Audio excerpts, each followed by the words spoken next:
continue to look at it. We're having conversations with lots of people, having conversations with the legislature, having conversations with county clerks who have to oversee those elections, and just trying to see what's best. Is it best to get it on now and get it over with? Is that easier? Is it too much pressure on places that won't be having an election? Even though there is an election in November, not every municipality will have one. If you don't have people sign up to run for mayor, if it's an uncontested election, they don't have to hold the election. So what would that add? What kind of a burden would that add? What would the cost be? We're looking at all of those, and we'll make a decision as we get closer to that deadline. The table for it's not off the table. We could have a special election this year. It's still possible. Back on the situation in California, what do you make of this argument that California tends to make about states' rights, that this is stepping on state authority, that they don't want it, they don't need it, and yet the president is doing this? Well, again, the Constitution clearly states that the federal government does have the ability, and federal law also states that the federal government has the ability to call up National Guard troops from the states. And as a states' rights person, I don't love that. I wish the Constitution didn't say that, and I wish that the federal law doesn't say that, but it does say that. And so that always is an option. Now, Ben, as part of your question, you said the argument that they don't need it, and I think that's where the real argument is happening. I think they probably do need it.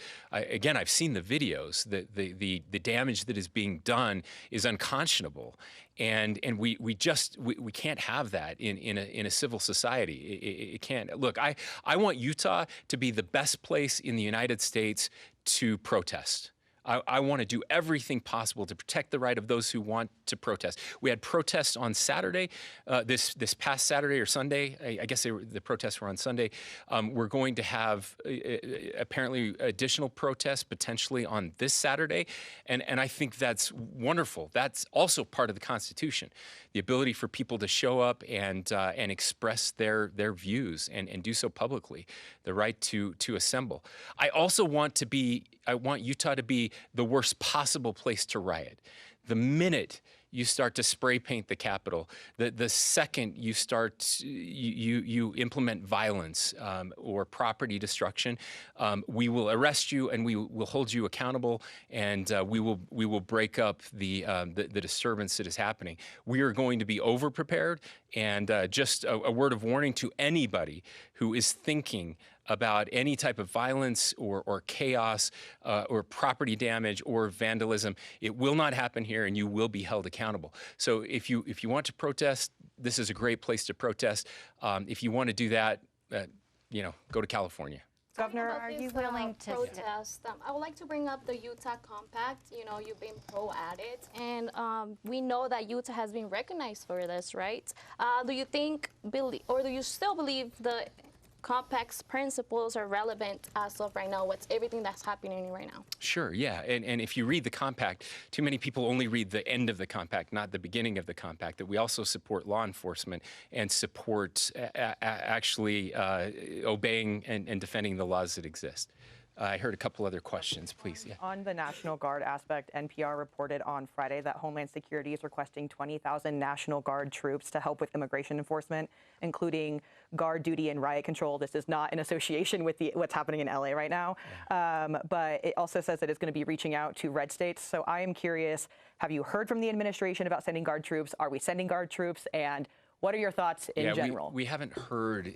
We haven't heard from the administration about sending Guard troops anywhere. We have had conversations about logistics help, and this has been going on for months, for transportation and logistics around just processing those immigrants who are here illegally, not going hands-on, not being a part of anything that ICE is doing. Right now, the holding facility for Utah is in Nevada. So if you find somebody, if they arrest someone who has an order for deportation, for example, then they spend hours processing those people, and they have to put them them in a van and drive them down to the Vegas area. And that takes a tremendous amount of time, and we don't have a lot of ICE resources. So there has been a request for help with the states using their National Guard for that, and they can use training hours for some of those types of things as well. So those are conversations that are ongoing, but we don't have any requests for anything else. They did say that they wanted the Utah National Guard to help to be deployed in order to help with immigration enforcement in other states. Would you consider sending the troops? We would have to look at the situation and consider what's happening in those other states and if that's a good use of our resources. Yeah. Yes. I want to bring your attention to the case of Emiliano, a now 15-year-old juvenile. This last legislative session, you signed Senate Bill 318, which creates a prosecutor conduct commission that oversees claims of prosecutorial misconduct. On May 23rd, after a lot of briefing and argument, 3rd District Court Judge David Johnson issued a 15-page order that disqualified the Salt Lake County District Attorney's Office from the case, including the DA himself, Sim Gill. The judge wrote, and I want to read this quote to you, the judge wrote, "In light of the cumulative missteps by the Salt Lake County District Attorney's Office, including failures to disclose conflicts, a lack of transparency, and conduct giving rise to serious ethical concerns, the court finds that the resulting appearance of impropriety can only be resolved by disqualifying the office from further participation. Given that a judge has found and documented serious ethical concerns in the juvenile case by the DA's office, would you want the newly formed Prosecutor Conduct Commission to look into this case for potential prosecutorial misconduct?" I would, yeah. That's exactly the type of situation that was contemplated when I signed that bill. Yeah. Follow-up question to that. Now, in this case of Emiliano, DA Sim Gill sent an email out on March 12th to the entire staff about this case, saying that the accusations of an inappropriate relationship between the prosecutor and the West Valley City Police detective were unsupported, unsubstantiated allegations. In this ruling, Judge Johnson called that the most troubling. What is your response to that? Well, my response is that he doesn't get to make that determination. Again, they've already been disqualified, so an outside organization is going to have to look into those allegations to see if they're truly supported or not. I can't take him at his word on this. Governor? No, we're going to move on. Yeah, please. Go ahead. The version of the big, beautiful bill, the so-called, that passed the House bans the enforcement of state laws that regulate AI systems for 10 years. Utah has led the nation in AI governance policy. Do you disagree with these provisions of the big, beautiful bill? And are Utah's laws evidence that AI regulation can benefit both consumers and industry? Yeah, I am concerned with that regulation. We've been recognized not just across the country but across the world as having the first and smartest of the AI regulations that have been proposed out there. And I think as we've had conversations with members of the House, in fact, sadly, a lot of members of the House said they didn't know that was included in the bill. But as we've had those conversations and talking to our senators as well, there's this misunderstanding, I think, of what the Utah law does and what they're trying to do. What we're doing is very different. Our law does not impact the development of AI. So these large language models, the development, we are in a global arms race. We admit that, and we were very careful with our bills to not tell these models what to do or how to do their business. What we're focused on is the very practical impact of AI and how it is then being used in commercial applications that impact the residents of Utah. So this is just normal consumer protection, as we would do with anything else.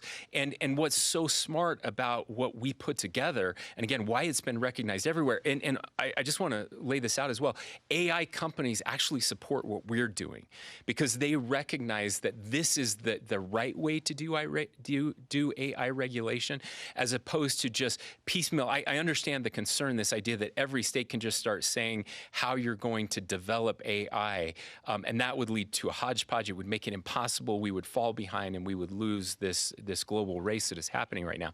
We're not doing any of that. What we're doing is giving an opportunity for different segments of AI who want to, again, use their new technology to benefit the lives of people. So the first space that we're really looking at is using AI for mental health coaching and mental health psychology, and using it as a stand-in for, because we do have a limit of the number of people who are practicing. There are wait lists for people, so this could be a real solution.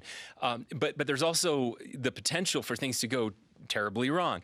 And the companies know this as well. So we give them a safe harbor. They come in, they work with our regulators, they sit down, we figure it out together, and then we run legislation together to protect the people that we're trying to help and make sure that the product actually works in the way it was intended to work. Everyone we've talked to, literally everyone we've talked to in the White House, in the U.S. Senate, in the U.S. House of Representatives have said, oh, that makes sense. That's not what we're trying to do with the BBB bill.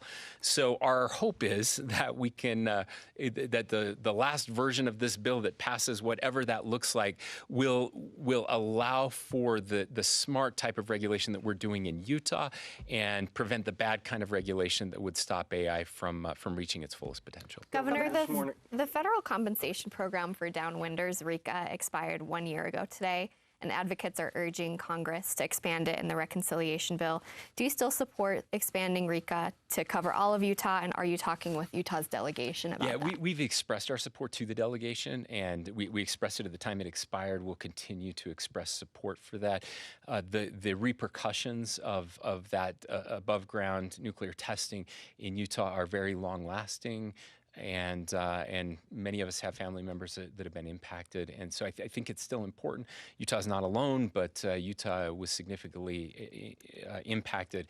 And so we're hopeful that they'll be able to get something done through the reconciliation bill. Are there any renewed discussions? I know this has been going on for a long time. I don't know that there's anything new other than just we still support it, and we're hoping something can get done. Speaking of this morning, Salt Lake City had a ceremony to raise one of their alternative flags, this one for Juneteenth.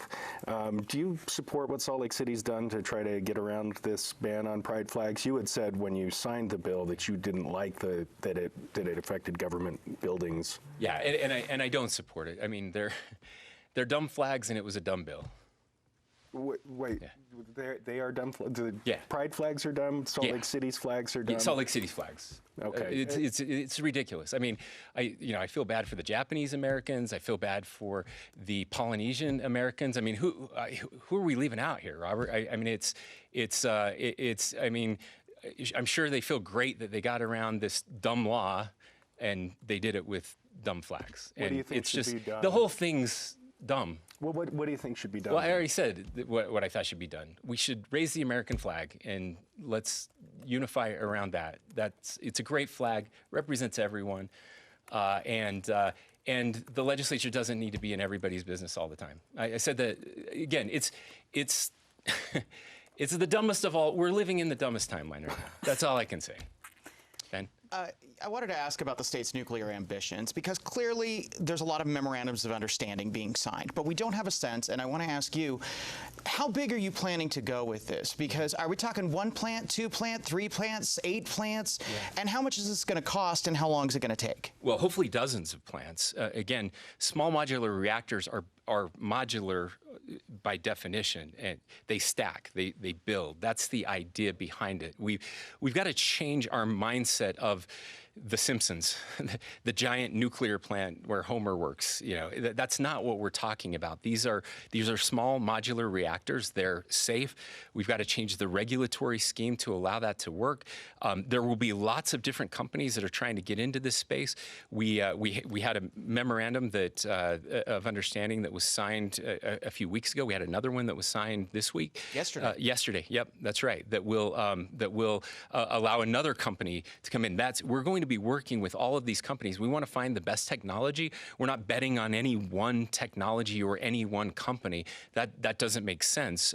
We're betting on the idea that that there is going to be a nuclear renaissance, and it's not just an idea. This is not a crapshoot. It's happening. It's happening in China right now, where they have dozens and dozens of these plants that are already under construction and going online soon, and 160 more that are in some form of proposal. We're falling behind the rest of the world when it comes to nuclear technology, and we believe that Utah can be a leader in this space. And so we want to go big. The market will decide how big that is. Government's not going to decide that, but we're going to present opportunities, and as we always have been, a leader in this mentality that we can still build. We can still make things happen here. Now, in nuclear, we can't do it without the federal government, without the regulatory agency. But I'm grateful again with Trump's orders and there's bipartisan legislation that where both sides agree. Republicans. This is one of the rare things where Republicans and Democrats actually really do agree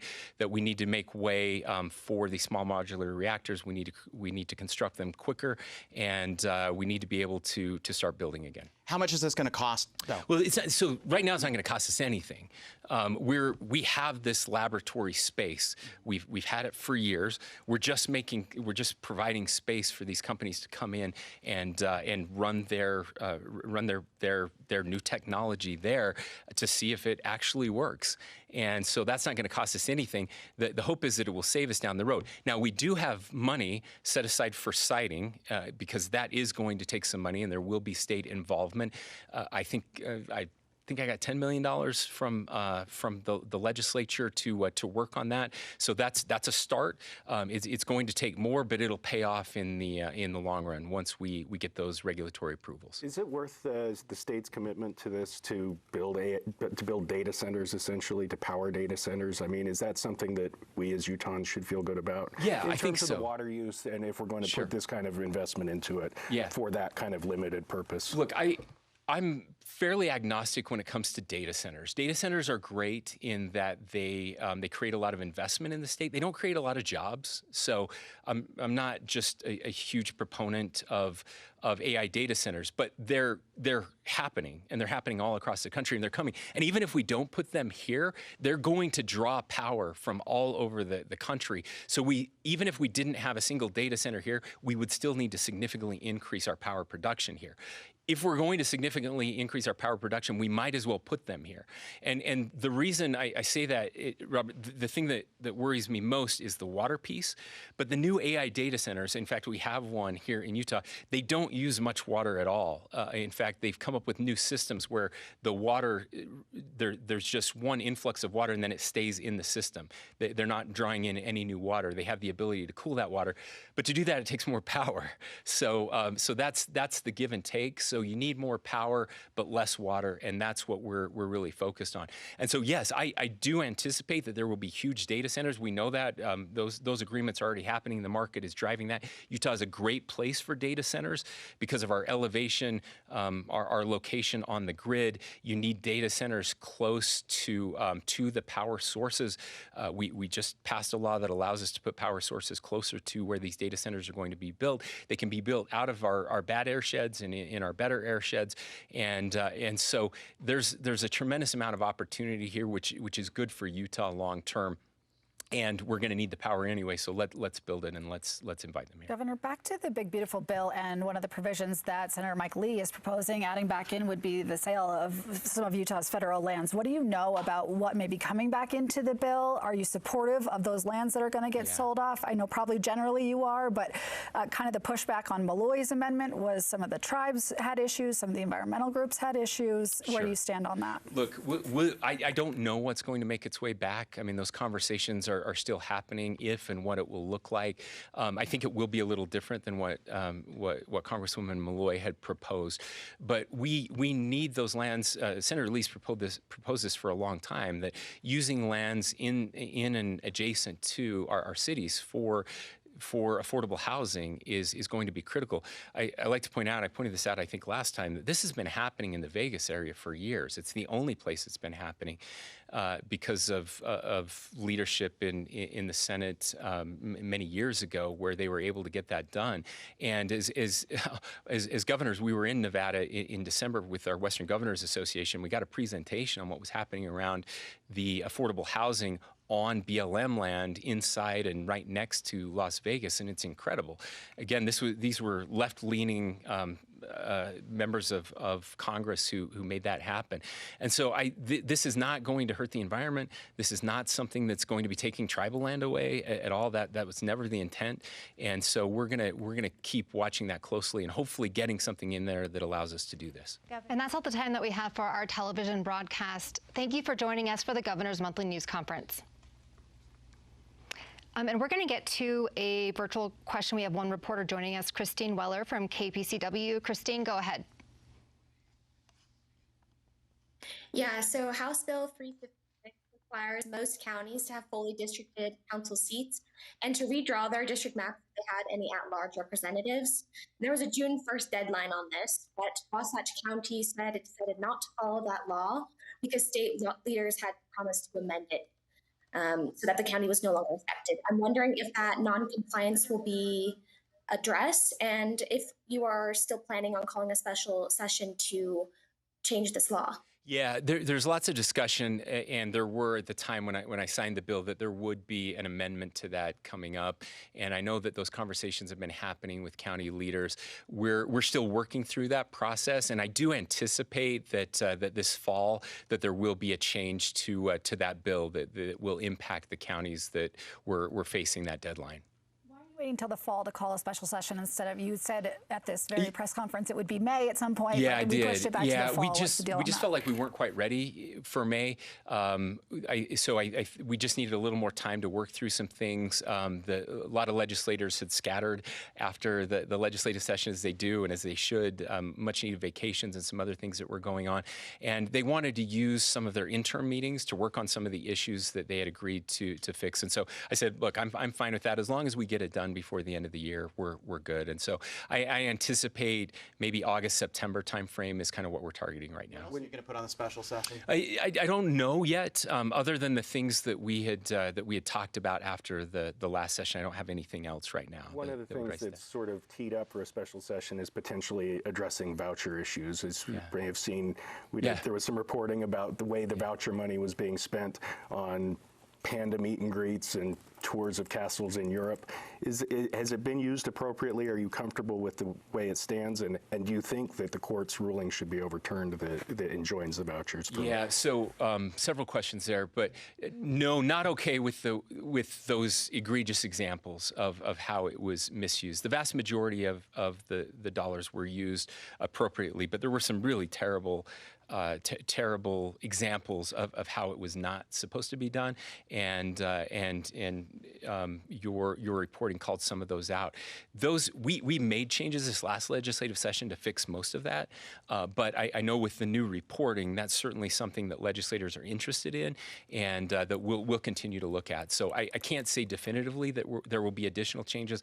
There may be a period where people want to see what's happening with the new law and make sure it's being the changes that were passed in March will be implemented with fidelity. Yes, I think and hope that the Supreme Court will overturn the lower court's decision when it comes to the constitutionality of the measure. I believe that it's constitutional. My reading of the law is that it is indeed constitutional. I thought that was a very, very narrow or overly broad, depending on how you look at it, definition of what is allowed under the Constitution that would invalidate lots of things that have been in place for decades. Arguably under that ruling, any spending outside of just the regular WPU could be seen as unconstitutional, and I just can't imagine that's what the founders intended. That's what the Constitution reads, and so I'm very hopeful that they'll look at it. And I would just say there are some really difficult. I mean, if that happens, if that law goes away, so do our teacher raises that we worked so hard for. Those are all gone, and it's just really messy. And so I'm hopeful we get to a better outcome there. Governor, yes. Prosecutors represent the state of Utah. As the governor of this state, what is your opinion if one is found to have committed misconduct as a prosecutor? Well, look, we have provisions for misconduct, and so I'll I can't speak to those types of details, but I know it's something that we take very seriously. That's why we put together this new commission, and they'll be looking at that and making recommendations. Governor, one follow-up on the LA riots. So allegedly, they were sparked by workplace raids by ICE, and that the governor and city officials were not notified before these raids. Going forward, as we see deportation efforts from the Trump administration ramp up, do you hope that any workplace raids that you would be notified as governor before they take place? It's a good question. Look, I think obviously with any law enforcement action, you have to be very careful about who's notified and who's not. You run the risk of putting law enforcement at risk. And so I don't get notified when there are local raids happening for drugs or other things on businesses. And I don't need to know. I don't want to know. I trust my law enforcement and the good work that they're doing. Now obviously if something comes back that law enforcement did something wrong, then we deal with those repercussions. But I don't need a phone call every time something like that is going to happen. We've got good people out there wear uniforms, both local, state, and federal, and trust them to do their jobs. When you signed a bill a couple years ago putting a moratorium on gender-affirming care, the idea was let's do a study, get some data. That study's back now, and it says that gender-affirming care, generally speaking, is beneficial to the young people. Do we readdress this now, or are you supportive of reassessing the state's stance on it? I can tell you there doesn't seem to be an appetite to readdress it. I think things have shifted significantly over the past couple years when you see what's happening in Europe, in the UK, and the results of some of those practices that are fairly disturbing when the results of those investigations have come out. There's no recommendation that was made to the legislature. Specifically, it says if the legislature were to look at this, these are the changes that we would recommend. I've talked to the legislature, and there doesn't seem to be an appetite. And I think again where we are now, what's transpired since then, making sure that we're protecting our young people, and I know that looks different to different people, and I think we're probably in the right place right now. Raids, do we have any safeguards in place to prevent racial profiling or wrongful detentions? Well, we do, and it's called the Constitution. I mean, the Constitution prevents that type of racial profiling. I certainly hope that that's not happening, and we will do everything possible to make sure that it's not happening here in the state of Utah. Governor, the Trump administration recently issued a new travel ban. What are your thoughts on that executive order, and how could that impact some of Utah's refugee resettlement programs? Yeah, well, there's a lot less resettlement happening right now, even before those travel bans were put into place. And I just want to say, we have an amazing refugee community here in the state of Utah. We're so proud of the tens of thousands of refugees that call Utah home. I can tell you that they've done it the right way.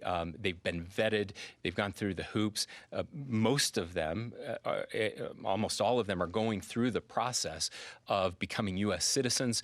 We have swearing-in ceremonies for our new citizens every month in this state.